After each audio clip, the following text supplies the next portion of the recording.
Welcome to this week's Movie Math, where it seems, love it or hate it, Gone Girl is a must-see. And while everyone expected Gone Girl to hold on to the top spot as the weekend had little to offer in terms of competition, its stronghold was a twist worthy of the film itself.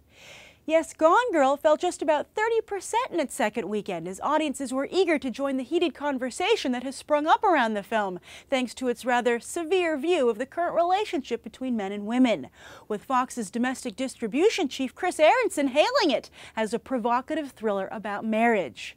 In fact, last year, the marriage rate in the U.S. hit a historical low point. For every 1,000 single women, only 31 got married. And you can bet that this will be the social lens through which Fox asks the Academy to view Gone Girl. As while a clever thriller earns box office cash, a clever thriller with a message wins the gold, or at least gets nominated. Something also can be said for Gone Girl's handsome production values, which, as I pointed out in my review of the film, might be one of the few things to save the mid-range movie from being banished to the small screen, in light of all the blockbusters out there. Now, Gone Girl impressively held off 3 new wide releases, with Dracula Untold doing the best out of the motley bunch. Dracula Untold flew to second place and, coupled with an impressive performance overseas, has a global total to date of $86 million. Now, sure, Hollywood is watching Dracula Untold to see how much potential lies in the monsters cinematic universe that Universal is trying to launch, based on their famous films of the 1930s. But let's also factor in our continued discussion here on Movie Math about budgets and how much they're increased off the books by advertising costs.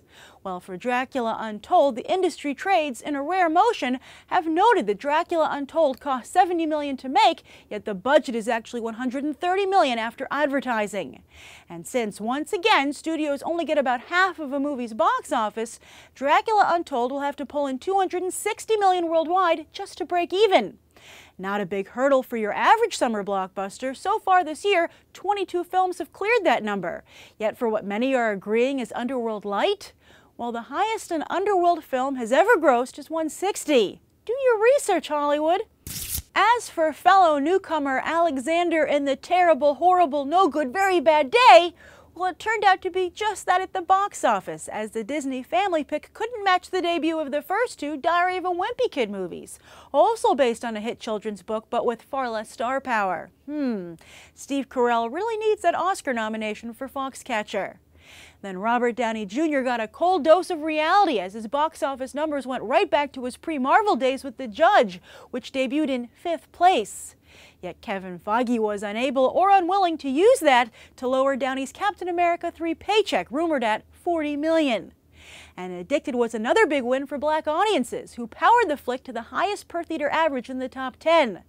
Will Lionsgate, who was in the Tyler Perry business for so long, now find themselves in the Zane business? And while Guardians of the Galaxy finally dropped out of the top 10, it debuted in China with very strong numbers, pushing its worldwide total to $687 million. That puts it at number 7 for the year so far, and it has a very good shot at surpassing fellow Marvel pick Captain America: The Winter Soldier. But how about it joining the $1 billion club? So far, we've still only got 1 new member this year, Transformers 4: Age of Extinction. Then in the specialty market, yet another religious film outperformed standard Hollywood fare, as documentary Meet the Mormons debuted in about the same number of theaters as Jeremy Renner's Kill the Messenger, yet Mormons almost made it into the top 10, while Renner not so much. Then we finally saw some big business in the indie circuit with both Whiplash and St Vincent. Whiplash is already a strong awards contender, but will a powerful debut like this give the Bill Murray-Melissa McCarthy movie a much-needed boost on the awards circuit?